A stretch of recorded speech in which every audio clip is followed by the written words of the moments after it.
आज 16 जुलाई 2024 प्रातः मुरली ओम शांति बाप दादा मधुबन। बाबा ने कहा, मीठे बच्चे, ड्रामा की यथार्थ नॉलेज से तुम अचल अडौल और एक रस रह सकते हो। बाबा कहते हैं, मीठे बच्चे, ड्रामा की यथार्थ नॉलेज से ही तुम अचल अडौल और एक रस रह सकते हो। माया के तूफान तुम्हें हिला नहीं सकते। तो बाबा ने कहा, ड्रामा की यथार्थ नॉलेज से ही तुम अचल अडौल रह सकते हो। हमारे चेहरे की खुशी नहीं जानी पाए, क्योंकि बाबा कहते हैं ये ड्रामा है, हूबहू रिपीट होता है। हर आत्मा का पार्ट अलग अलग है, सब एक दूसरे का पार्ट एक दूसरे से नहीं मिलता, सबका अलग अलग पार्ट है। इसीलिए जो कुछ हो रहा है वो वही सत्य है। इसीलिए जब ड्रामा की नॉलेज नहीं जानते ना, तभी तो हम ये ऐसा क्यों कर रहा है, वो वैसा क्यों कर रहा है। तो बाबा कहते हैं इस तरीके से हम हिले जाते हैं। लेकिन अगर ड्रामा की यथार्थ नॉलेज से ही हमें मालूम हो पूरी तरीके से कि बाबा हमको क्या कहते, बच्चे फुल स्टॉप लगाओ और आगे बढ़ो। बिंदी को बिंदी, मैं आत्मा बिंदी, बाबा बिंदी, ड्रामा बिंदी, जो कुछ हो रहा है सब बिंदी। बिंदी से ही तो पद्मों की कमाई होती है। 1 रुपए की इतनी कीमत नहीं, बिंदी की है। बिंदी लगा दो 10 रुपए हो जाएंगे, बिंदी एक लगा दो 100 रुपए हो जाएंगे, एक और लगा दो 1000, एक और लगा दो 10,000। बिंदी से बिंदी कीमत बढ़ती जाती है। ऐसे ही जो कुछ हो गया उसको बिंदी लगा के आगे बढ़ते रहो। तो बाबा कहते हैं, माया के तूफान तुम्हें हिला नहीं सकते। प्रश्न, देवताओं का मुख्य कौन सा गुण तुम बच्चों में सदा दिखाई देना चाहिए? उत्तर में बाबा कहते हैं, हर्षित रहना। देवताओं को सदा मुस्कुराते हुए हर्षित दिखाते हैं। अब देवताओं को किस तरीके से दिखाया है? सदा मुस्कुराते हुए हर्षित। जैसे कोई मंदिर में जाते हैं, कोई देवी देवताओं की मूर्ति ऐसी नहीं होती कि वो खुशी ना हो, उनके चेहरे कितने मुस्कुराते हुए दिखाई देते हैं। और देवताएं हमेशा देते हुए नजर आते हैं, लेते नहीं। तो बाबा कहते हैं, हर्षित रहना। देवताओं को सदा मुस्कुराते हुए हर्षित दिखाते हैं। ऐसे तुम बच्चों को सदा हर्षित रहना है। कोई भी बात हो मुस्कुराते रहो, कभी भी उदासी या गुस्सा नहीं आना चाहिए। जैसे बाप तुम्हें राइट और रॉन्ग की समझानी देते हैं, कभी गुस्सा नहीं करते, उदासी नहीं होते, ऐसे तुम बच्चों को भी उदास नहीं होना है, गुस्सा नहीं करना है, उदासी नहीं आए। क्योंकि पैसे की कीमत होती है उस पैसे पर, चाहे 500 रुपए हो, और उस 500 रुपए पर गवर्नर के साइन होते हैं। अगर वो साइन नहीं हो तो वो रुपया नहीं चलता है। ठीक उसी तरह जब हमारे चेहरे और चलन से खुशी नजर नहीं आए तो समझ लेना शिव बाबा के साइन डिलीट हो चुके हैं। इसलिए कोई कागज लेकर जाते हैं और कहीं से, और जो बड़े अधिकारी से साइन करवाते हैं तो वो कागज को संभाल के रखते हैं कि भाई कहीं कोई पानी में भीग ना जाए, साइन मिट ना जाए। इसी तरह से हमें भी ये देखना चाहिए कि प्यारे बाबा ने जब ड्रामा का यथार्थ ज्ञान सुनाई दिया, ड्रामा का ज्ञान सुना दिया, और सबका पार्ट अलग अलग है, एक पार्ट दूसरे से मिल ही नहीं सकता। कल की बाबा ने मुरली में कह दिया कि लोग नहीं बदलेंगे, सेंटर नहीं बदलेगा, कुछ नहीं बदलेंगे। बदलना है हमको, मैं बदलूंगा तो जग बदलेगा। इसीलिए स्वयं को बदलना है, दूसरे की ओट नहीं कर रही है। वो कर रहा है वैसा, तो हमें ऐसा नहीं करना। इसीलिए हमारे चेहरे की खुशी गायब हो जाती है और फिर माया हमें खा जाती है। इसीलिए कहते हैं ना, गजर ग्रहा लड़े जल भीतर लड़त लड़त गजहारो रे, दिल भर सुन रही जल ऊपर है तब है नाम उचारो रे। यही माया से युक्त है, कोई अलग से नहीं है। कभी कोई पहलवान बनकर आए माया और अखाड़े में कहे कि मैं माया हूं, आप लड़िए, ऐसे तो कोई लड़ेगा ही नहीं, वो तो समझ जाएगा माया है। अब ये माया को हम समझ नहीं पा रहे, इसी के कारण तो माया और हमारी आपस में लड़ाई चल रही है। क्रोध आ रहा है, माया है, गुस्सा आ रही है, माया है, किसी की निंदा चुगली हो रही है आपस में, हम सब उसको ध्यान से सुन रहे हैं, माया हमारे अंदर प्रवेश कर रही है। तो ये क्या है? कहते हैं दुआएं। जिसके पास दुआएं होती हैं, जैसे कोई कहीं कुछ हो गया, कहते हैं किसका दिया लिया आधा आ गया। जिसके पास दुआएं हैं उसको 1 रुपए की गोली खाने की जरूरत पड़ती है, और जिसके पास बद्दुआएं उसको कितने कितने लाख रुपए की, कितने कितने रुपए की गोली, दवाइयां, इंजेक्शन लगवाना पड़ता है तब वो ठीक होता है। देख सकते हैं कभी भी लॉकडाउन में भी कोई भी गरीब लोग इतने बीमार नहीं हुए। क्यों? क्योंकि दुआएं ही हमें सुख व दुख दुआओं के कारण मिलता है। इसीलिए छोटा बच्चा होता है ना, हम कहते हैं बेमाता हंसाती, और हमें पता नहीं है ये क्या है। बेमाता नहीं हंसाती, छोटे बच्चे को उसको अगले जन्म की याद आती है। उसके साथ अगर वो अच्छा कर्म करके आया है तो दुआएं उसकी आती रहती है। जब जब वो अच्छी बात याद आएगी तब वो मुस्कुराएगा, और जैसे ही कुछ गलत बात याद आएगी तो वो रोने लगेगा। अकस्मात रोता है, फिर अकस्मात हंसता है। यही होता है दुआएं और बद्दुआओं का असर। कई बच्चे ऐसे होते हैं जो छोटेपन में ही रोते ही रहते हैं, कुछ भी खिलाओ, कुछ भी लाओ उनके सामने, लेकिन उनका काम रोना ही रोना। और कई बच्चे ऐसे होते हैं जो रोते ही नहीं है, उनको पिटाई भी लगाते होते, 1-2 थप्पड़ भी लगा दे तो भी मुस्कुराते हैं। ऐसे ही सोचिए, हमें दुआएं लेनी है, बद्दुआएं नहीं। कितना भी गलत, कहते हैं ना, ऊंचे मकान फीके पकवान। जिस घर में अतिथियों का सम्मान ना हो, जिस घर में एक दूसरे के प्रति भावना ना हो, एक दूसरे के प्रति प्यार ना हो, तो वो क्या है? कुछ नहीं है। बाबा उनको तो ये कहते हैं, कई बार बाबा मुरलियों में कहते थे, बच्चे जिस घर में आपस में प्रेम भावना हो, गुस्सा में आपस में लड़ते झगड़ते हो, तो वो घर कैसा होता है? मुर्दे के समान। जैसे मुर्दे होते हो, आपस में बोलते नहीं है, पड़े रहते हैं। इसी तरीके से बाबा हमें बड़े प्यार से समझाते हैं, एक एक शब्द से द्वारा बाबा हमको कहते, बच्चे ऐसा करो तो तुम्हें तुम्हारी कमाई हो। और हम कह रहे हैं हम इतने बड़े हैं, हम ऐसे हैं, हमारे पास ये है, हमारे पास इतना धन है। अरे धन दौलत किसी का साथ नहीं देता। कितने ही बड़े बड़े लोग जो कहते थे ये धन दौलत मेरा है, और फिर जब वो दुनिया से चले गए सब पड़े रह गए। इसीलिए दुआएं कमाओ। दुआएं हमें हर जगह से बचाती है, और दुआएं जिसके पास हो 1 रुपए की गोली से ही ठीक हो जाते हैं। इसीलिए सोचिए, कहते हैं किसी का दिया लिया आ गया, कोई एक्सीडेंट हो जाता है, कहीं कुछ हो जाता है, तो कहते हैं भैया भगवान ने बचा लिया। किसी का दिया लिया आड़े आ गया। अब सोच लीजिए, इसी में ही मन चिंतन करो, बार बार सोचिए।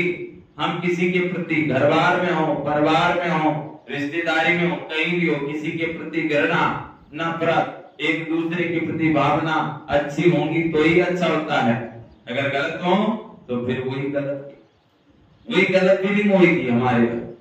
इसीलिए कई बार ऐसे होते हैं। एक बार एक बहन से छोटी सी गलती हो गई, तो उस बहन ने कहा, अरे तुमने ऐसे क्यों किया? तो जहां भी वो बहन जा रही उसकी बात करती थी कि ये बहन ऐसी है, ये बहन ऐसी है, माना उनकी जो एक बुराई को बखर करती थी, इसमें बहन में ये कमी है। तो उस बहन ने दादी को कहा कि दादी, जो बहन है ना, वो वाली बहन, वो बार बार मेरी बुराई दूसरों के सामने करती है। तो दादी ने कहा, तुमने एक बार किसी की बुराई की या कोई भी बात तुमने कुछ उसको अच्छाई की जगह बुराई दिखाई दी, तो वो 100 बार तुम्हें सहन करनी पड़ेगी, तब तुम्हारा हिसाब किताब होगा।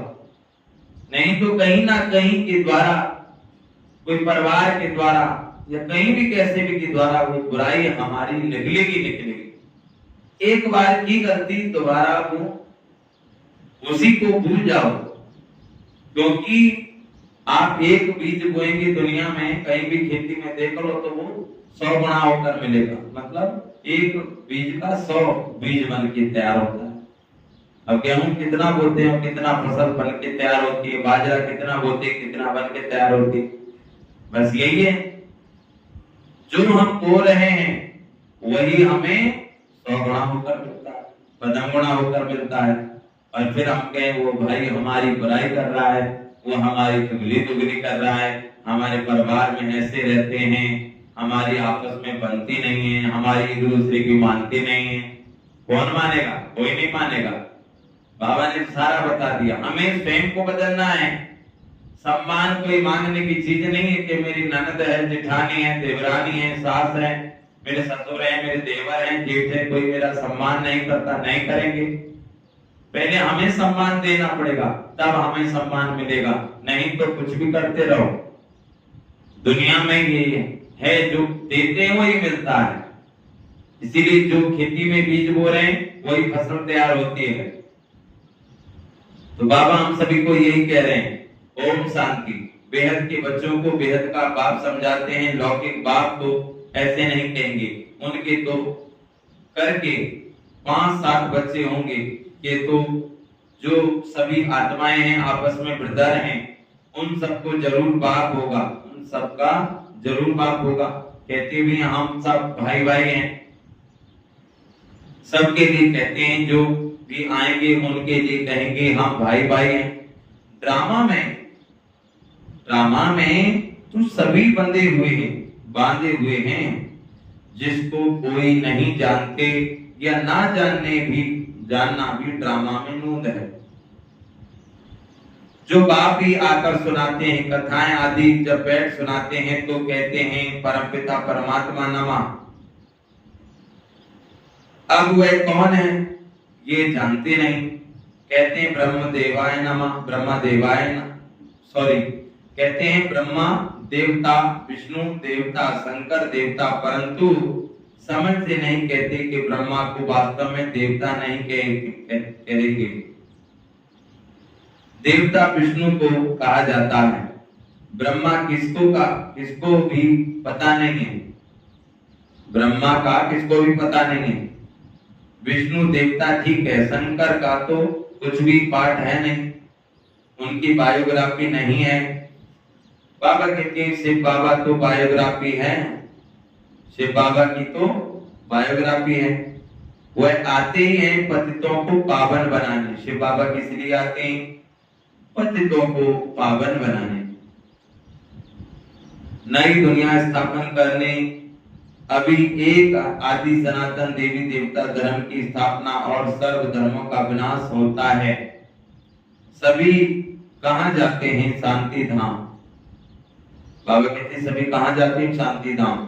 शरीर तो सबके विनाश होने हैं, नई दुनिया में होंगे ही नहीं, नई दुनिया में होंगे ही सिर्फ तुम।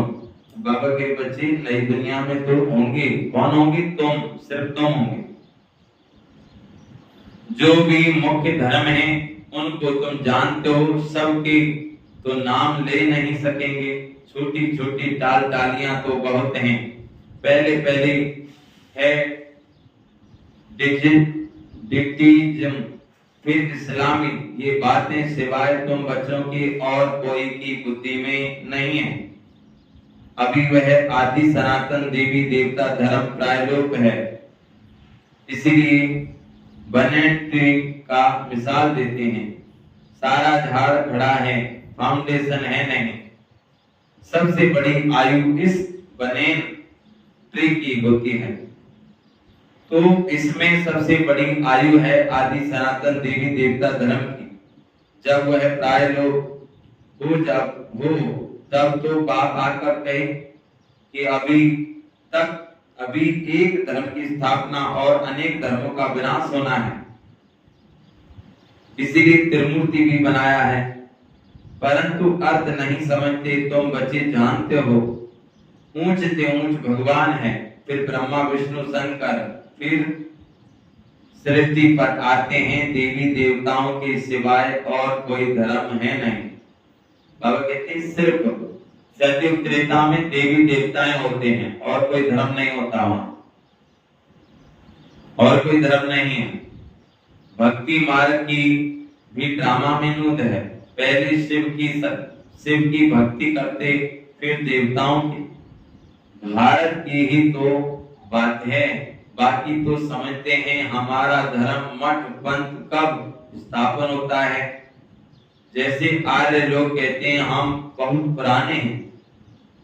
वास्तव में सबसे पुराना तो है ही आदि सनातन देवी देवता धर्म। तुम जब झाड़ पर समझाते हो तो खुद भी समझ लेंगे कि हमारा धर्म फलाने समय पर आएगा। सबको जो अनादि अविनाशी पाठ मिला हुआ है सो बजाना है। इसमें कोई दोष व भूल नहीं कह सकती। ये तो सिर्फ समझाया जाता है पाप आत्मा क्यों बने हैं। मनुष्य कहेंगे हम बेहद के बाप के सब बच्चे हैं, फिर सब ब्रदर्स सतयुग में क्यों नहीं है। तो बाबा कहते सब ब्रदर्स हैं, सतयुग में क्यों नहीं है, परंतु ड्रामा में पार्ट ही नहीं है। यह अनादि ड्रामा बना हुआ है, इसमें निश्चय रखो और कोई बात बोलो नहीं। चक्र भी दिखाया है कैसे यह फिरता है। कल्प वृक्ष का भी चित्र है, परंतु ये कोई जानते नहीं है। जानते नहीं कि इनकी आयु कितनी है। बाप कोई की निंदा नहीं करते हैं। यह तो समझाया जाता है, तुमको भी समझाते हैं। तुम कितने पावन थे, अभी पतित बने हो। बाबा कह रहे बच्चे तुम कितने पावन थे, अब तुम पतित बने हो। तो पुकारते हो कि पतित पावन आओ। पहले तो तुम सबको पावन बनना है, फिर नंबरवार पाठ बजाने आना है। आत्माएं सब ऊपर में रहती है, बाप भी ऊपर में रहते हैं। फिर उनको बुलाते हैं कि आओ, ऐसे वो बुलाने से आते नहीं है। बाप कहते हैं मेरा भी ड्रामा में पार्ट नुंदा हुआ है। जैसे हद के ड्रामा में भी बड़े बड़े मुख्य एक्टर्स का पार्ट होता है, ये फिर है बेहद का ड्रामा। सब ड्रामा के बंधन में बांधे हुए हैं। इसका मतलब ये नहीं कि धागे में बांधे हुए हो, नहीं। ये बाप समझाते हैं वो जड़ झाड़ है। अगर बीज चैतन्य होता तो उसको मालूम होता ना कि ये कैसे झाड़ बड़ा हो फिर फल देंगे। ये तो है चैतन्य बीज। इस मन सृष्टि रूपी झाड़ का, इसको उल्टा झाड़ कहा जाता है। बाबा कहते हैं ये मन सृष्टि रूपी झाड़ का, इसको उल्टा झाड़ कहा जाता है। बाप तो है नॉलेज खुद, सारे झाड़ की नॉलेज है। यह है ही गीता की नॉलेज, कोई नई बात नहीं है। यहाँ बाबा कोई श्लोक आदि नहीं उच्चारते हैं। वो लोग ग्रंथ पढ़कर फिर अर्थ बैठ समझाते हैं। बाप समझाते हैं यह है पढ़ाई, इसमें श्लोक आदि की दरकार नहीं है। बाबा कहते बच्चे क्या है, पढ़ाई है। मुरली क्या है, पढ़ाई। इसमें श्लोक आदि की दरकार नहीं है। इन शास्त्रों की पढ़ाई में कोई एम ऑब्जेक्ट है नहीं। कहते भी हैं ज्ञान भक्ति वैराग्य ये पुरानी दुनिया विनाश होते हैं, सन्यासियों का है हद का वैराग्य, तुम्हारा है बेहद का वैराग्य। शंकराचार्य आते हैं तब वह बैठ सिखलाते हैं, घर बार से वैराग्य वह भी शुरू में शास्त्र आदि नहीं सिखाते हैं। जब बहुत वृद्धि होती जाती है तब शास्त्र बनाने शुरू करते हैं। पहले पहले तो धर्म स्थापन करने वाला एक ही होता है, फिर आहिस्ते आहिस्ते वृद्धि को पाते हैं। ये भी समझाना है सृष्टि में पहले पहले कौन सा धर्म था। अभी तो अनेक धर्म हैं। आदि सनातन देवी देवता धर्म था जिसको स्वर्ग हेवन कहते हैं। तुम बच्चे रचयिता और रचना को जानने से आस्तिक बन जाते हो। नास्तिक बने का कितना दुख होता है। निधन के बन पड़ते हैं, आपस में लड़ते झगड़ते रहते हैं। अब बाबा कहते हैं निधन के बन पड़े तो क्या करते हैं, आपस में लड़ते झगड़ते रहते हैं। अब कहते हैं भैया इनका कोई रनी धनी नहीं है इसीलिए वो लड़ रहे हैं। तो हम सभी को भी इस बात पर गौर करना चाहिए, हमें कभी भी लड़ना झगड़ना नहीं चाहिए, क्योंकि जिनका नहीं होता वही लड़ते हैं। हमारा तो बाबा है ना, अगर हम आपस में लड़ेंगे झगड़ेंगे तो लोग बात क्या कहेंगे, क्या ऐसे ही बाबा सिखाता है क्या यही ओम शांति वाले हैं, यही से बाबा के बच्चे जो आपस में लड़ रहे हैं झगड़ रहे हैं। तो बाबा कहते हैं निधन के बन पड़ते हैं, आपस में लड़ते झगड़ते रहते हैं। कहते हैं ना तुम आपस में लड़ते रहते हो, तुम्हारा कोई धनी धौनी नहीं। अब कोई लड़ता है तो कहते हैं भैया इनका कोई धनी धौनी नहीं। अब उनको कहते हैं भाई क्यों लड़ रहे हो आपस में, तुम्हारा कोई धनी धौनी है कि नहीं। इस समय सब निधन के बन पड़ते हैं। अब सारी दुनिया में जब तो आपस में लड़ रहे हैं क्योंकि किसी को पता ही नहीं। नई दुनिया में पवित्रता सुख शांति सब था, अपार सुख थे। यहाँ अपरम अपार दुख हैं, वह है सतयुग के, यह है कलयुग के। अभी तुम्हारा है पुरुषोत्तम संगम युग। ये पुरुषोत्तम संगम युग एक ही होता है, सतयुग त्रेता के संगम को पुरुषोत्तम नहीं कहेंगे। यहाँ है असुर, वहां है देवताएं। तुम जानते हो ये रावण राज्य है, रावण के ऊपर गधे का शीश दिखाते हैं। अब देखो बाबा हमें क्या बता रहे हैं, रावण के ऊपर क्या दिखाया है, गधे का शीश। रावण के ऊपर गधे का शीश दिखाते हैं। गधे को कितना भी साफ कर, उस पर खींच, उस पर कपड़े रखो, गधा फिर भी मिट्टी में लेटेगा। अब गधे को कितना भी साफ करो, साफ कर उस पर कपड़े रखो, गधा फिर भी मिट्टी में लेट कर कपड़े खराब कर देगा। बाप तुम्हारे कपड़े साफ। अब देखो बाबा ने हम सभी को किस तरीके से समझाया। बाबा ने हमसे लड़े नहीं। बाबा ने ये नहीं कहा जाओ तुम तो बहुत बेकार हो, तुम तो ऐसे हो वैसे हो।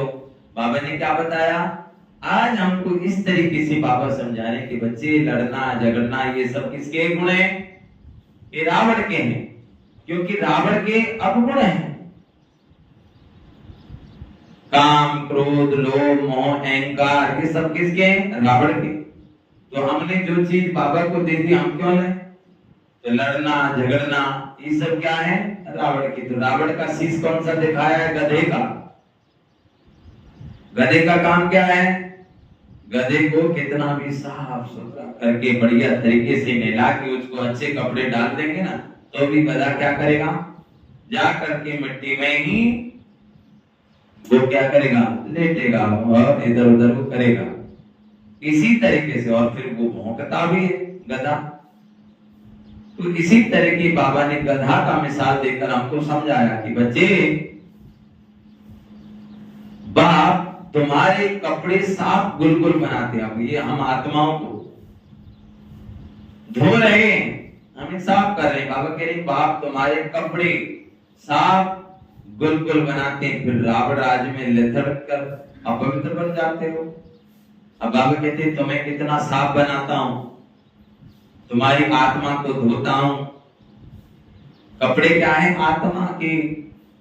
आत्मा जो बाबा हमको धोता है, कहते मैली चादर ओढ़ के कैसे द्वार तुम्हारे हों, तो आत्मा मैली हो गई, उसको बाबा धोते हैं। तो बाबा कहते हैं जब आत्मा को धोते हैं तो आत्मा जब पावन बनती है तो फिर नया शरीर मिलता है और फिर हमें सुख ही सुख मिलता है। तो जैसे बाबा हमको कितना हमारा श्रृंगार करते हैं, ज्ञान रत्नों से भरपूर करते हैं, और हम क्या करते हैं? किसी ने कुछ कह दिया, लड़ने लगे, झगड़ने लगे, दूसरों की बुराई देखने लगे। तो ये क्या है? जैसे श्रृंगार किया, अभी एक बच्चे का श्रृंगार किया, बहुत सुंदर बनाया उसको, कुछ अच्छा, जैसे राधे कृष्ण बनाए गए, जैसे राम लक्ष्मण बनाए गए। अब उसका श्रृंगार किया, लेकिन उसने ऐसे किया और हाथ से ऐसे पूरे मुंह पर हाथ फेर दिया, तो क्या हुआ? श्रृंगार खराब हो जाएगा, कहीं से काला, कहीं से क्या, ऐसा चेहरे पर निशान पड़ जाते हैं। इसी तरीके से बाबा ने आज गधे का मिसाल सुनाकर हमको ये बताया कि बच्चे मैं तुम्हारा श्रृंगार कर रहा हूं और तुम जाकर के तुम्हें कितना साफ करता हूं, तुम्हें तुम्हारा श्रृंगार करता हूं और तुम जाकर के फिर अपवित्र बन जाते हो। तो ये क्या है? इसीलिए रावण के मस्तक पर गधे का शीश दिखाया है। वो दिखाते ना कि गधा क्या जाने। अब एक व्यक्ति था, उसको 56 प्रकार के भोग बना करके लाए गए, उसको स्नान करा करके उसको भोजन के लिए बैठाया गया। अब वो सोचने लगा, अरे भाई ये मिठाई, ये रसगुल्ले, क्या क्या चीज बनाए, एक एक करके खाऊंगा तो मेरा मुंह दुखने लग जाएगा। तो उसने क्या किया? सारे मिठाई, बर्फी, पेड़ा, रसगुल्ला, रसमलाई, सब्जी वगैरह, दलिया वगैरह, जो भी सिस्टम था सारे उसने उसमें घोल लिए और वो दलिए की तरह उसमें और पानी भी डाल करके उसको पी गया। इसीलिए बाबा कहते हैं गधा क्या जाने, जो कहते हैं ना गधा क्या जाने गुलकंद का स्वाद क्या है। इसीलिए गधे का सिर रावण के सिर पर दिखाया गया। बाबा हमें लड़ते नहीं है, झगड़ते नहीं है, लेकिन जो बाबा उस हिसाब से हमें समझाते हैं कि बच्चे गधे को देखिए, कितना भी श्रृंगार करो उसको, कितना भी सजाओ, जाकर के मिट्टी में लेटेगा। ऐसे ही बाबा तुम्हें कितना श्रृंगार कर रहा है, कितना तुम्हें सजा रहा है, लेकिन तुम वही जा रहे हो, जो गधा कर रहा है वही तुम करने लगे। ऐसे नहीं, बाबा की जो श्रीमत, जो बाबा कहता है वो करना है। मैं बाबा का वारिस बच्चा हूं, मैं बाबा की अधिकारी आत्मा हूं, मेरा बाबा शांति का सागर है, मैं शांत स्वरूप हूं। मेरे अंदर क्रोध कहां से आया? ये तो माया का है, ये तो रावण का है। मेरे अंदर गुस्सा कहां से आई? ये तो रावण की है। बाबा कौन है? प्रेम का सागर। लड़ाई करने वाले को, झगड़े करने वाले को भी प्रेम करना चाहिए। ये बाबा की निशानियां, बाबा की दी हुई अमानत है। तो बाबा कौन है? प्रेम का सागर है। बाबा कौन है? सुख का सागर। अब हम आपस में, परिवार में, अब आपस में किसी ने कुछ मांगा, बहन थोड़ा बर्तन दी, नहीं मेरे पास बर्तन नहीं है, खबरदार है मेरे पास बर्तन लेने आ जाएगी तो दुआएं कैसे मिलती हैं, बद्दुआएं कैसे मिलती। किसी ने कह दिया जाओ हिम्मत भाई मैं तुम्हें श्राप देता हूं, तुम खत्म हो जाओगे 1 महीने के अंदर, कुछ नहीं होगा। अगर ऐसे कहने से दुनिया में कोई खत्म हो जाए, ऐसे श्राप लग जाए तो दुनिया में कितने स्वर्ग और नरक 1 सेकंड में बन जाए, कुछ नहीं होता। लेकिन हाँ, कोई मुझसे कुछ मांगने आया, भैया जी तुम्हारी थोड़ी मोटरसाइकिल दे दो, मैं ना मोटरसाइकिल, तुम्हारी हिम्मत कैसे पड़ी मेरे पास मोटरसाइकिल मांगने की? तुम्हारे पास मोटरसाइकिल नहीं है क्या? मांगने के लिए आ जाते हो जब भी, हैं? तुम्हें शर्म ही नहीं है। फिर क्या किया? उसका अपमान कर दिया। और फिर जब बार बार देखेगा मेरा चेहरा, वो सुनते ही उसकी जो मैंने जो बुराई की, जिसका अपमान किया, वो सुनते ही श्राप बार बार मेरे अंदर आएगा। इसीलिए कहते हैं बाबा कम बोलो, धीरे बोलो, मीठे बोलो, सोच के बोलो। क्योंकि जो देते हैं वही तो मिलता है। श्राप यही है।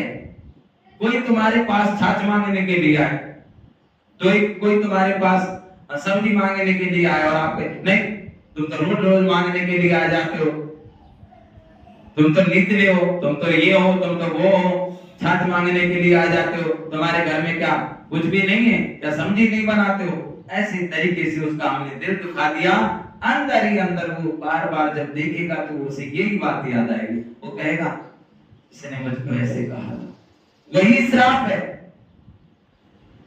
उसकी बद्दुआएं हमें पीछा नहीं छोड़ती। इसीलिए लोग बात कहते हैं ना, पहले के जमाने में देखो आग भी एक दूसरे के घर लेने जाते थे, तभी तो सुखी थे। एक दूसरे के घर चीनी लेने जाते थे, कोई दुकान नहीं होती थी इतनी, तेल एक दूसरे के घर तेल भर के लेके आते थे। माचिस नहीं होती थी, आग होती थी, एक दूसरे के घर आग लेने जाते थे। छाछ वगैरह ऐसे ले आते थे, दूध वगैरह, कोई पैसा भी नहीं लेता था दूध के। हमने अपने आंखों से, जितनी हमारी उम्र हुई उस हिसाब से हमने भी देखा है, कितने घर में हम जाते थे, दूध ऐसे ही दे देते बिना पैसे के, ले जाओ ले जाओ, रिश्तेदार आए बोला अरे ले जाओ, और हम कहते हम हमारे साथ ये हो रहा है। इसीलिए कहते हैं कुछ भी हो गया कहते भैया दिया दिया आड़े आ गया। यही दिया दिया आड़े आता है। जो देते हैं किसी को दुआएं बद्दुआएं, उसको प्यार से भी समझा सकते हो। बहन जी छाछ लेने आई हो, बोला हाँ बहन जी आज थोड़ा छाछ बीत गई है, कल ले जाना। ये नहीं हम उसको लड़ रहे झगड़ रहे, बहन जी थोड़ा बर्तन दे दो ना, मुझे जरूरत है कढ़ाई। एक दूसरे की कढ़ाई मांग करके पहले बर्फी पेड़ा बनाते थे। एक कढ़ाई कितने के घर में बर्फी भर के आती थी। एक मशीन होती थी सेमे बनाने की। हाँ भाई अभी तो उनके घर में सेमे वो बना रहे हैं, उसके घर के बाद में तब वो तुम्हारे घर में आए। 2-3 दिन में आकर पहुंचती थी मशीन हमारे पास, और हम सब कहते हैं नहीं मेरे पास कोई मतलब ही नहीं, तो वहीं पड़े रह जाना, देख लेना, क्योंकि जो देंगे वही मिलेगा। बाबा ने सारा ज्ञान समझा दिया, सब कुछ समझा दिया। फिर हमें समझना चाहिए कि दुआएं क्या है, बद्दुआएं क्या, श्राप क्या है। यही श्राप है। किसी के बोलने से या किसी के कहने से अच्छा या बुरा नहीं होता। हमारे कर्म, हमारा जो व्यवहार वो पीछा नहीं छोड़ता। कहीं भी चले जाओ दुनिया में, एक बछड़ा होता ना, बछड़ा 1000 गाय के बीच में बछड़ा अपनी माँ को अपने आप ढूंढ लेगा। ऐसे ही कर्म जो किए हैं वो पीछा नहीं छोड़ेंगे। कहीं भी छुप जाओ तो तुम कहे ना मैं अपने गांव को छोड़कर जा रहा हूं, मैं रिश्तेदारी में बसूंगा, पहुंच जाओ रिश्तेदारी में, वहां भी कर्म पहुंच जाएगा। किसी न किसी के द्वारा वो तुम्हारा पीछा नहीं छोड़ेगा। इसीलिए कर्म ऐसे करो, कहते ना कर्म करो ऐसे भाई, फिर पड़े ना फिर पछताना। एक दिन हमको पड़ेगा धर्मराज के सामने मुख दिखाना। ऐसे कर्म कीजिए, ऐसी वाणी बोलिए, मन का आपा खोए, औरों को शीतल करे आपो शीतल हो। ये ऐसी थोड़ी बन गई है, ये दोहा है। बड़े बड़ाई ना करे, बड़े ना बोले बोल, रहीमन धागा। वो कहते हैं बड़े बड़ाई नहीं करे, रहीमन धागा प्रेम का मत तोड़ो चटकाए, टूटे से जुड़ता नहीं लगे गांठ जग गया। जब तक प्रेम है, भाव है, धागा, जब धागे में कोई गांठ नहीं है तो ठीक है, अगर धागे में गांठ लग गई तो वो गांठ है ना, टूटे बिना दोबारा नहीं जुड़ी, दोबारा टूटेगी फिर उसमें गांठ लग जाएगी। इसी तरीके से हमारा व्यवहार, हमारे कर्म किस प्रकार है, कहीं हम किसको दुख तो नहीं दे रहे आपस में कोई कारण, ये भगवान की श्रीमत नहीं है। आज से और 25-30 साल पहले की ये यादें करिए वचन, हमें कोई संस्कार सुनाता ही नहीं, हमें कोई बताता नहीं। इसी के कारण परिवार में बच्चों को बताना चाहिए कि पहले ऐसा संसार था, एक दूसरे के घर आग लेने जाते थे, ऐसा संसार था पहले। कुछ दिन पहले एक दूसरे के घर छाछ लेते थे, दूध तो ऐसे ही दे देते थे, ले जाओ। चीनी लेकर आते थे, तेल भरा कर लेके आते थे, कोई चीज की लड़ाई झगड़ी नहीं होती थी, रिश्तेदार आते थे, एक एक महीना रुक कर जाते थे, इतना प्रेम था। और आज और हम आपस में लड़ रहे हैं, झगड़ रहे हैं, फिर कह रहे हैं हम दुखी हैं, हम सुखी हैं। अरे दुखी सुखी हमारे कर्मों से, इसीलिए रामायण भी बोल रही है, रामायण झूठ नहीं है, लेकिन रामायण को भी हमने सुना लेकिन उसका अर्थ नहीं निकाला। काउना को सुख दुख कर दाता, निज कर कर्म भोग सब रहता। यहाँ पर मच्छर भी काट रहा है ना, वो भी कर्मों का फल है। बाबा ने बताया ना 101 दुख की लिस्ट, दुखी दुख है, सुख नहीं है। अगर सुखी होना है तो मन सा वाचा कर्मणा, तन से मन से धन से सबको सुख दीजिए, आपका जीवन सुखी रहेगा। बाकी ये मेरा है, ये मैं तेरा, मैं इसको नहीं दूंगी, तुम मुझको मत देना, करते रहो, कुछ नहीं मिलेगा। फिर तो कितना ही दान पुण्य करिए, कितना ही भजन करिए, वो हमारा कोई काम का नहीं, क्योंकि जो हमने दिया ही नहीं, जो भगवान हमको कहना चाहता है, हमारा भाग्य कैसे बनेगा। देवता हमेशा देते हुए नजर आए हैं, नदियां देती हैं, इसीलिए नदियों का पानी मीठा होता है, और समुद्र लेता है, इसीलिए समुद्र का खारा पानी होता है। जो लेता है वो कभी आगे नहीं बढ़ता, और जो देता है वही आगे बढ़ता है। इसीलिए आप क्या चीज दे रहे हो वो आपके ऊपर है।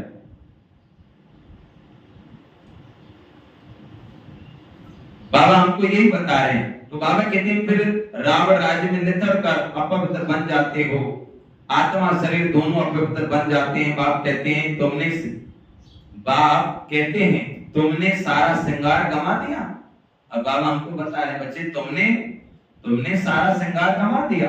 बाप को पतित पावन कहते हैं। तुम भरी सभा में कह सकते हो कि हम गोल्डन एज में कितने श्रृंगारे हुए थे, कितना फर्स्ट क्लास राज्य था, है ना, कितना फर्स्ट क्लास राज्य भाग्य था।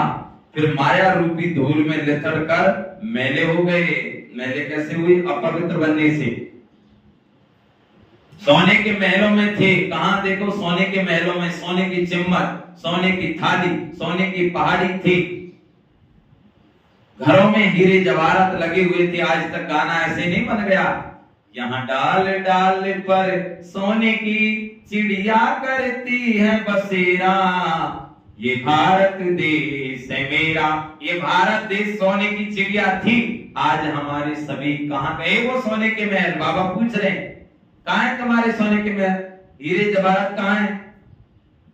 हमारे कर्मों से वो सब गायब हो चुके हैं। फिर से वही सोने के महल प्राप्त करने के लिए बाबा को याद करना पड़ेगा, हमारे कर्मों को देखना पड़ेगा। हम किसको दुख तो नहीं दे रहे हैं, किसके प्रति घृणा तो नहीं है, किसी के प्रति नफरत तो नहीं है, सोचिए। तो बाबा कहते हैं, बाप कहते हैं, यह है अंधेरी नगरी। भगवान को सर्वव्यापी कह दिया है, जो कुछ हुआ वह हूबहू रिपीट होगा, इसमें मूंझने की दरकार नहीं है। 5000 वर्ष पहले, 5000 वर्ष में कितने मिनट घंटे सेकंड हैं? एक बच्चे ने सब धर्म वालों का हिसाब निकाल कर भेजा था। इसमें भी वृद्धि, इसमें भी बुद्धि व्यर्थ की होगी। बाबा तो ऐसे ही समझाते हैं कि दुनिया कैसे चलती है। प्रजापिता ब्रह्मा है, ग्रेट ग्रेट ग्रैंडफादर, उनका ऑक्यूपेशन कोई नहीं जानते, विराट रूप बनाया है, तो प्रजापिता ब्रह्मा को भी उड़ा दिया है। बाप और ब्राह्मणों को यथार्थ रीति जानते नहीं हैं, उनको कहते भी हैं आदि देव। बाप समझाते हैं, मैं इस झाड़ का चैतन्य बीज रूप हूं। ये उल्टा झाड़ है। बाप जो सत्य है, चैतन्य है, ज्ञान का सागर है, उनकी ही महिमा की जाती है। आत्मा ना हो तो चल फिर भी ना सके। गर्भ में भी 5-6 मास के बाद आत्मा प्रवेश करती। बाबा कहते जब गर्भ में जब बच्चा होता है ना 5-6 महीने का, तब आत्मा उसमें प्रवेश करती है। ये भी ड्रामा बना हुआ है। फिर आत्मा निकल जाती है तो खलास। आत्मा अविनाशी है, वह पाठ बजाती है। ये बाप आकर रियलाइज कराते हैं। आत्मा इतनी छोटी बिंदी है, उसमें अविनाशी पाठ भरा हुआ है। परम पिता भी आत्मा है, उनको ज्ञान का सागर कहा जाता है। शिव बाबा को क्या कहते हैं? ज्ञान का सागर है वो, ज्ञान का सागर कहा जाता है। वही आत्मा रियलाइजेशन कराते हैं। वो तो सिर्फ कह देते हैं परमात्मा सर्वशक्तिवान, हजारों सूर्य से तेजों में है, परंतु समझते कुछ भी नहीं है। बाप कहते हैं ये सब भक्ति मार्ग में वर्णन किया हुआ है और शास्त्रों में लिख दिया है। अर्जुन का साक्षात्कार हुआ तो कहा है मैं, तो बाबा के साक्षात्कार हुआ तो कहा मैं इतना तेज सहन नहीं कर सकता हूं। तो वह बात मनुष्य की बुद्धि में बैठी हुई है। इतना तेजों में किसके अंदर प्रवेश करे तो फिर फट जाए। ज्ञान तो नहीं है ना। बाबा कह रहे जैसे अर्जुन ने कहा कि हे भगवान, इतना विराट रूप आपने देखा, वो दिखाया, और आपका तेज एक प्रकाश इतना है जो मैं सहन कर नहीं सका, सहन नहीं कर पा रहा हूं प्रभु। अब आप अपना रूप कम कीजिए।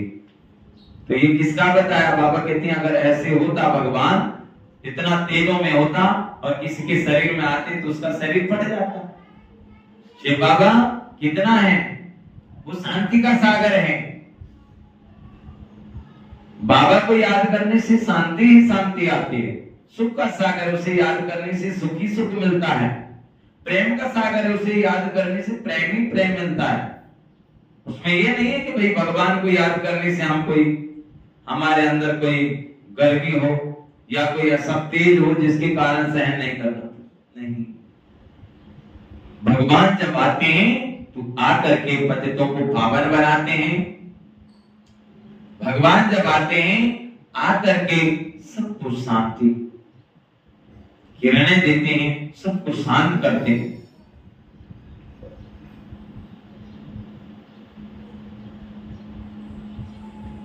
तो बाबा कहते हैं फट जाए। ज्ञान तो है तो नहीं है ना। तू समझते हैं परमात्मा को हजारों सूर्य में, सूर्य से तेजों में है। हमको उनको साक्षात्कार चाहिए। भक्ति की भावना बैठी हुई है तो उनको वह साक्षात्कार भी होता है। शुरू में तुम्हारे पास भी ऐसे बहुत साक्षात्कार करते थे, आंखें लाल हो जाती थी, साक्षात्कार किया, फिर आज वे कहाँ हैं? वो सभी है भक्ति मार्ग की बातें। तो ये सब बाप समझाते हैं, इसमें गिलाने की कोई बात नहीं। बच्चों को सदैव हर्षित रहना है। बाबा कह रहे बच्चों को सदैव क्या रहना? हर्षित, माना मुस्कुराते रहना, चेहरे की खुशी नहीं जाए। ये तो ड्रामा बना हुआ है। मुझे इतनी गलतियां देते हैं, फिर मैं क्या करता हूं? गुस्सा आता है क्या? अब बाबा कहते हैं मुझे इतनी गालियां देते हैं, फिर मैं क्या करता हूं? गुस्सा आता है क्या? अब बाबा कह रहे जैसे कोई ने कहा कि भाई मुझे इतनी गालियां दी, तो कहते मुझे गुस्सा आ गया, थोड़ा उसने कहा। तो बाबा कहते हैं मुझे इतनी गालियां देते हैं, फिर मैं क्या करता हूं? गुस्सा आता है क्या? समझता हूं ड्रामा अनुसार ये सब भक्ति मार्ग में फंसे हुए हैं। नाराज होने की बात ही नहीं है। ड्रामा ऐसा बना हुआ है, प्यार से समझानी देनी छूटती है। बेचारे अज्ञान में, बाबा कह रहे बेचारे अज्ञान अंधेरे में पड़े। अब बताओ बाबा कितना प्यार से समझा रहे हैं। भाई अज्ञान में, अंधेरे में भगवान को कितनी गाली दी, कितनी गाली दी, और तुमको तो कुछ भी नहीं दे रहे हैं। और हम थोड़ी सी, अरे उसने मुझको ऐसा क्यों कहा तो कहा क्यों? ना मैं नहीं मानूंगा, मैं तुमसे बात ही नहीं करूंगा। अब बताओ, अब भगवान को कितनी, भगवान को गाली दी, हे भगवान तू तो ऐसा है, तू वैसा है। और फिर कई कहते हैं तू एक बार बिगाड़े तू ही संभाल। अब बताओ भगवान क्यों बिगाड़ेगा? भगवान तो सुख का सागर है। बाप अपने बच्चे का घर कभी बिगाड़ता है क्या? दुख देने वाला रावण है, भगवान तो केवल सुख देता है। इसीलिए उसको कहते हैं दुख में सुमरण सब करे, सुख में करे ना कोई, और जो सुख में सुमरण करे सो दुख काहे को। भगवान सबको सुख देते हैं, कहते हैं ना, राम किसी को नहीं मारते, राम किसी को नहीं मारते, ऐसे सीधे राम अपने आप मर जाएंगे कर कर खोटे काम। हम अपने ही कर्मों से मरते हैं, भगवान कभी हमें नहीं मारता। हमारे कर्मों के कारण ही हमें सुख दुख मिलता है। परिवार में हो, अब परिवार में कोई चीज की कोई ऐसी बहन बेटी आती है, कोई किसी को सामान की मना नहीं करती, ले लो बहन, तुम तो बहुत अच्छी हो, ये चाहिए ले लो बहन, मैं कर देती, बहन तुम ये काम कर लो मैं करवा देती हूँ। तो इतना वो प्यार करती है, तो क्या है, सबके दिल में बैठ जाती है। जैसे एक लड़की थी, एक बाप की एक बच्ची थी, तो वो बाप बहुत लाड़ प्यार से उसको पाला, उसको कभी भी कोई काम की नहीं कहता था। अब उस बच्ची ने जब उसकी शादी की बड़ी हो गई, तो वो शादी करने के बाद में अपनी उसे गई ससुराल में। अब जहां उसको सास कहती बहू ये काम कर ले, मैं नहीं करूंगी, ननद जेठानी कहती थी बहू थोड़ा ये सामान दे देना, नहीं नहीं मैं नहीं दूंगी, मेरे पास कोई सामान नहीं है, ऐसे लड़ती झगड़ती थी। सब आपस में कहने लगे भाई कैसी बहू आई है। अब उसमें ननद जेठानी में, देवरानी में, सास में, ससुर में, जेठ में, देवर में, सब आपस में ऐसे हो गई, ना उससे कोई बात करे, ना बोले, ना चले। अब वो अपने पियर गई और जाकर के पापा को कहने लगी, पापा गुलबीती कहो, पापा मैं कभी जीवन में भी अपनी ससुराल में नहीं जाऊंगी। तो पापा ने कहा क्यों, कि मेरे ससुर ऐसा है, मेरी जेठानी ऐसी है, देवरानी ऐसी है, ननद ऐसी है, मेरे देवर ऐसे हैं, सब बेकार हैं, मेरे पड़ोसी बेकार हैं, जहां मैं रहती हूँ गांव वाले भी सब बेकार है। पापा समझ गया, एक आदमी बेकार हो सकता है, गांव भी बेकार बता रही है मेरी बेटी, जेठानी, देवरानी, ससुर, सारे ही परिवार बेकार बता रही है। पापा समझ गया। पापा ने कहा बेटी, बोले हाँ पापा, बेटी मैं तुझे ऐसी चीज दूंगा जो सब मोहित हो जाएंगे। मैं जा रहा हूँ एक संत के पास और ऐसी चीज लेके आऊंगा, तू अपने मुंह में रख लेना, किसी को कुछ मत कहना, और सब तेरा ही तेरा राज। बहुत खुश हुई। पापा तो ऐसे ही कहां गया, बाजार में गया, वो घूमने के लिए गया जाने के बाद में और उसको भभूति दे दी, बांध कर एक पुड़िया में, और कहा बेटी जब भी तेरे सास ससुर, तेरी देवरानी जेठानी लड़े, तेरा जेठ लड़े, तो ये भभूति थोड़ी सी खा लेना, उसके बाद में देख तेरा ही तेरा राज। उस बहू ने वैसा ही किया, वो खा लिया उसने। अब उसको तो ये भी पता कि भाई मेरा पापा वहां से संत से लेके आया है। अब घर में, परिवार में बहू बड़े प्यार से रहने लगी, जो काम की कहे वो करने लगी, कोई बर्तन भांडे मांगे देने लगी। इतना प्यार हो गया पूरे परिवार में, गांव वाले भी, पड़ोसी भी कहने लगे वास्तव में इसके पापा ने कितने अच्छे संस्कार दिए, ये तो भैया लक्ष्मी है, बहू नहीं है भैया लक्ष्मी। पूरे गांव वाले बड़ाई करने लगे, पड़ोसी बड़ाई करने लगे, पूरे घर वाले, सास ससुर, जेठ, ननद, देवरानी, सब बड़ाई करने लगे। सासू ने कहा बेटी इधर आओ। बहू ने कहा जी माता जी। सास ने घर की चाबी उसके हाथ में दे दी, ले बहू ये चाबी ले ले, आज से ये चाबी तेरे हाथ में, जो तू करेगी, जो तू कहेगी वो सब हम करेंगे। और वो बहुत खुश हुई। अब उसका भाई लेने के लिए आया। अब वो कहने लगी कि भैया मैं थोड़ा मेरे उससे पूछ लेती हूँ, मेरी माँ से, सासू से, तब मैं जा सकती हूँ, आप पूछ लो, बिना कहे मैं नहीं जाऊंगी। और पहले बिना कहे चली जाती थी, मेरे सास ससुर से पूछ लो। तो उन्होंने कहा, उसके भाई ने, कि मेरी बहन है वो जाना चाहती हैं, त्योहार है, मैं लेने के लिए आया हूं। तो उन्होंने कहा बहू को ले जाना, आप ले जाओ, लेकिन 1-2 दिन में ले आना, बहू के बिना हमारा घर सूना लगेगा। वो रोने लगे, सास ससुर, देवर, जेठानी, ननद, आपस में सब रोने लगी। वो ऐसे जा रही थी जैसे सभी देख रहे थे, रास्ते में सब रोने लगे, सभी आंखों से पानी बह रहा था सभी के चेहरे पर। सभी रो रहे थे। बहू को बड़े प्यार से विदा किया और वो गांव में गई, पापा के पास बैठी। पापा जी, तुमने बहुत अच्छी बहुती दी।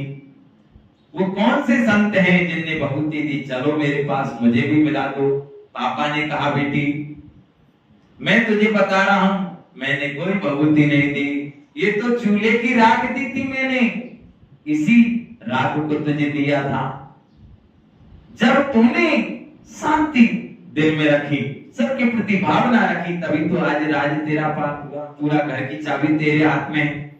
नफरत करने से हम दुनिया अपने घर को बिगाड़ सकते हैं, प्रेम से अपने घर को भी, परिवार में, गांव में भी सबसे प्रेम करके एक दूसरे का दिल जीत सकते हैं। सोचिए, अब बताओ, साधु की बहुती काम करे कि चूल्हे की राख? पिता ने वो बहाना करके वो चूल्हे की राख दी कि ताकि मेरी बेटी समझ सके, और वही हुआ। उसी के कारण वो पूरे परिवार में सबका दिल जीता। और हम कहते हैं हमको खराब है, हमारी ननद खराब है, जेठानी, अरे कोई खराब नहीं है, हमारे कर्म ही खराब है। स्वयं को बदलो। बाबा हमेशा यही मुरली में कहते हैं, हर मुरली में, कोई भी मुरली सुनो, बदला नहीं लेना, बदल कर दिखाओ। कोई दुनिया में दुख देने वाला नहीं, हमारे कर्म दुख देते हैं। कोई संसार में बुरा नहीं है, हम खुद बुरे हैं। बुरा जो देखन में चला, बुरा ना मिले कोई, जो दिल खोजा अपना, मुझसे बुरा ना कोई। दूसरों में बुराई देख रहे हैं ना, 3 उंगली ऐसे कर रहे हैं, 1 उंगली, 3 उंगली देखी, वापस हमारी तरफ आ रहे हैं। कौन बुरा है? सामने वाला बुरा नहीं है, तुम बुरे हो। सोचिए हमारे अंदर कौन सी दृष्टि वृत्ति से देख रहे हैं हम दूसरों को।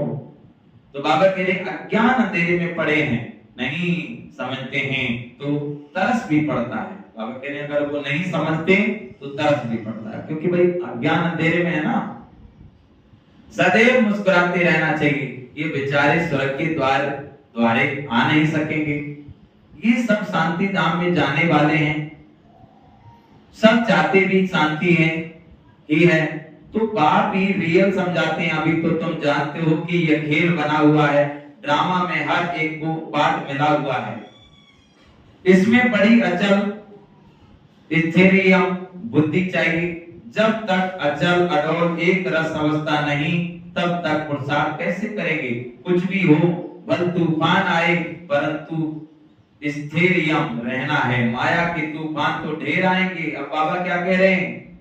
ये सब माया के तूफान, अभी तो कुछ भी नहीं, और ढेर आएंगे। अभी माया के तूफान ढेर आएंगे और पिछाड़ी तक आएंगे। अवस्था मजबूत चाहिए, यह है गुप्त मेहनत। कई बच्चे पुरुषार्थ कर तूफान को उड़ाते रहते हैं। जितना जो पास होगा उतना ऊंच पद पाएगा। राजधानी में पद तो बहुत है ना। सबसे अच्छे चित्र हैं त्रिमूर्ति गोला और झाड़, ये शुरू के बने हुए हैं। विलायत में सर्विस के लिए भी ये 2 चित्र ले जाने हैं। इन्हीं पर वह अच्छी रीति समझ सकेंगे। आहिस्ते आहिस्ते बाबा जो चाहते हैं कि यह चित्र कपड़े पर हो, वह भी बनते जाएंगे। तुम समझाएंगे कि यह कैसे स्थापन हो रही है, तुम भी इसको समझेंगे तो अपने धर्म में ऊंच पद पाएंगे। क्रिश्चियन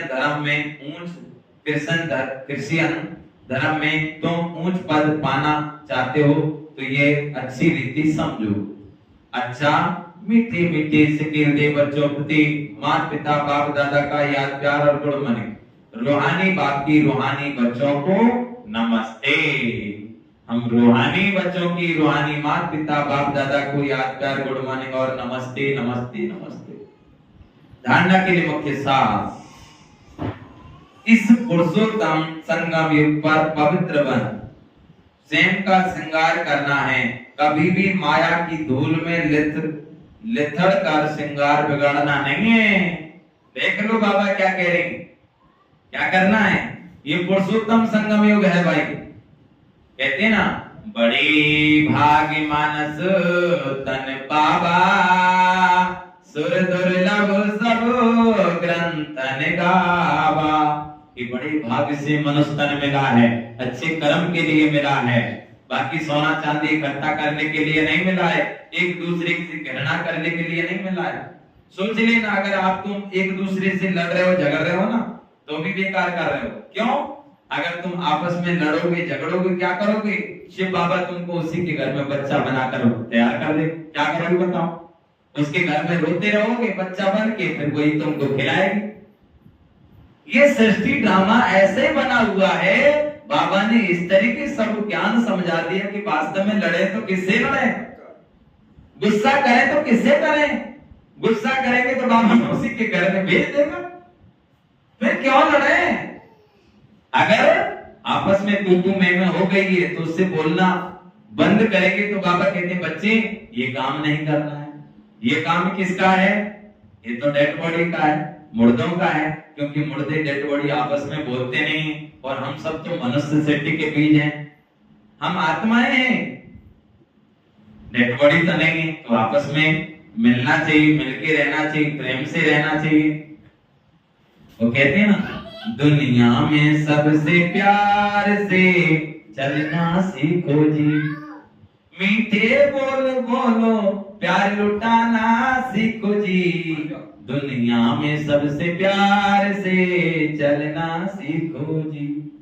अरे भैया, एक दूसरे के घर ये नहीं है कि भाई शांति धाम में जाके बैठ जाएं, आना तो वापस है।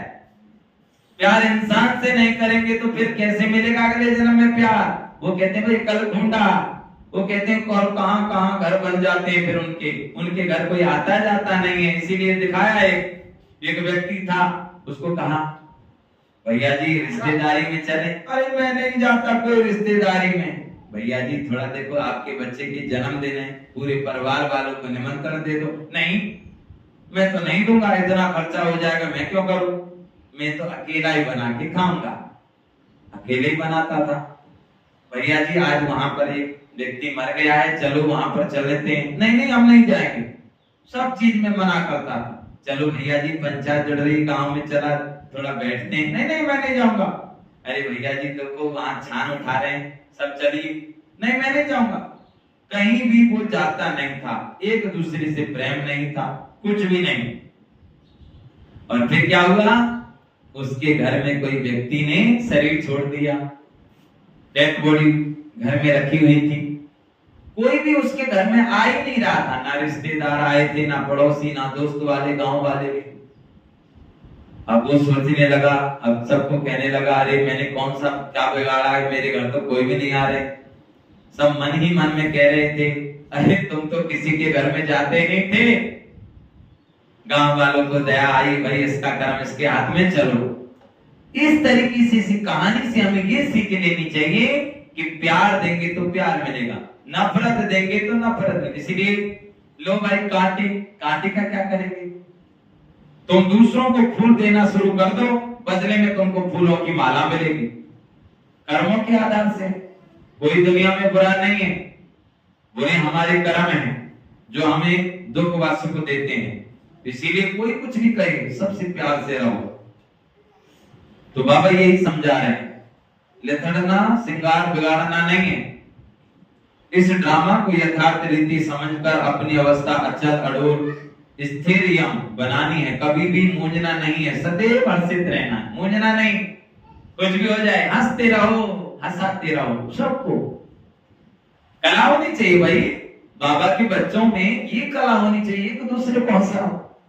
देनी हो तो खुशी दीजिए। दुनिया में तो दुखी संसार है, दुनिया तो वैसे ही दुखी, हम सबको दुखी क्यों ना करें?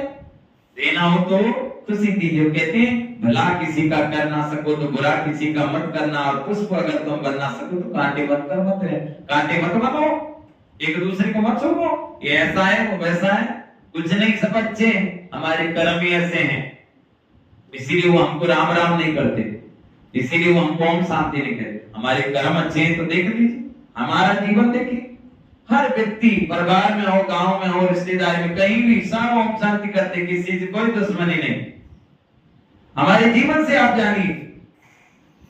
इसीलिए दुनिया में कोई भी बुरा नहीं है। रामायण की चौपाई क्लियर बोल रही, कौ ना को सुख दुख कर दाता, निज कृत कर्म भोग सब रहता। हम अपने ही कर्मों से सुख दुख हमें मिलता है। भगवान किसी को नहीं मारते, ऐसे सीधे राम अपने आप मर जाएंगे कर कर खोटे काम। इंसान अपने कर्मों से मरता है, भगवान कभी किसी को मारता नहीं। वरदान, सोच समझकर हर कर्म करने वाले पश्चाताप से मुक्त ज्ञानी तो आत्मा भव। दुनिया में भी कहते हैं पहले सोचो फिर करो। देख लो दुनिया में क्या कहते हैं, पहले सोचो फिर करो। जो सोचकर नहीं करते फिर सोचते हैं तो पश्चाताप का रूप हो जाता है। कहते हैं बिन विचारे, फिर कहते हैं लोग क्या कहते हैं, बिना विचारे जो करे वो पीछे पछताए, काम बिगाड़ा अपना जग में हो हंसा है। एक दूसरे को बिना पूछे कुछ काम किया तो दुनिया में हंसाई होती है, हंसते हैं लोग। और पांच पंच मिल कीजिए काजा, हारे जीते सबों को लाजा। जो परिवार में हो चाहे गांव में रिश्तेदारी में अगर एक दूसरे से पूछे करेंगे तो कभी भी कोई भी काम बिगड़ता ही नहीं। तो बाबा कहते हैं सोच समझ कर नहीं करते, करके फिर सोचते हैं तो पश्चाताप का रूप हो जाता है। पीछे सोचना ये पश्चाताप का रूप है और पहले सोचना ये ज्ञानी तो आत्मा का गुण है। द्वापर कलयुग में तो अनेक प्रकार के पश्चाताप भी करते ही रहते हैं, लेकिन अब संगम पर सोच समझ कर संकल्प कर्म करो। जो कभी भी मन में भी एक सेकंड में भी पश्चाताप ना हो तब कहेंगे ज्ञानी तू आत्मा। स्लोगन, रहम दिल बन सर्व गुणों और शक्तियों का दान देने वाले ही मास्टर दाता है। रहम दिल बन सर्व गुणों और शक्तियों का दान देने वाले ही मास्टर दाता है। अच्छा, ओम शांति। तो कितनी प्यारी बाबा की आज की मुरली। बाबा ने कहा बच्चे किसी से लड़ना झगड़ना नहीं है, ये क्या है, रावण के हैं। लड़ना झगड़ना किसका काम है, रावण का। काम क्रोध लोभ मोह अहंकार ईर्ष्या घृणा नफरत ये सब किसकी है, रावण की बुराइयां हैं। और हमने बाबा को दे दिया, भैया काय को दे रहे हो, अब किसको कुछ दान दे दिया और हम उसको उठा ले लिया वापस, तो दिया हुआ दान वापस नहीं देना। बाबा को सब कुछ दे दिया फिर क्यों ले रहे हैं, नहीं ये ऐसा है वो वैसा है। अरे दुनिया में कोई भी खराब नहीं है, बाबा ने तो सारा हाल समझा दिया। गधे के ऊपर बाबा ने बताया बच्चे गधा क्या करता है, कुछ भी श्रृंगार करो गधा का, पूरा श्रृंगार करिए सजाइए उसे को, और फिर देखना थोड़ी देर में वो गधा भूल जाएगा और फिर वो मिट्टी में ही लेटेगा। बाबा हमें कितना श्रृंगार करते हैं, बाबा हमारा कितना हमें लाड लड़ाते हैं, कितना प्यार करते हैं, कितनी आत्मा को सजाते हैं।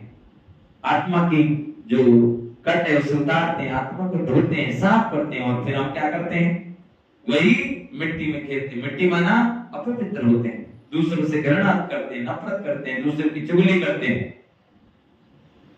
सोचिए बाबा क्या क्या नहीं हमें बताते मुरली, हर चीज की बात हमें चींटी से हाथी तक हर ज्ञान बाबा ने मुरलियों में समझाया। इसीलिए बार बार मुरली सुनो। हम कितनी बार मुरली सुनते हैं, 3 बार मुरली।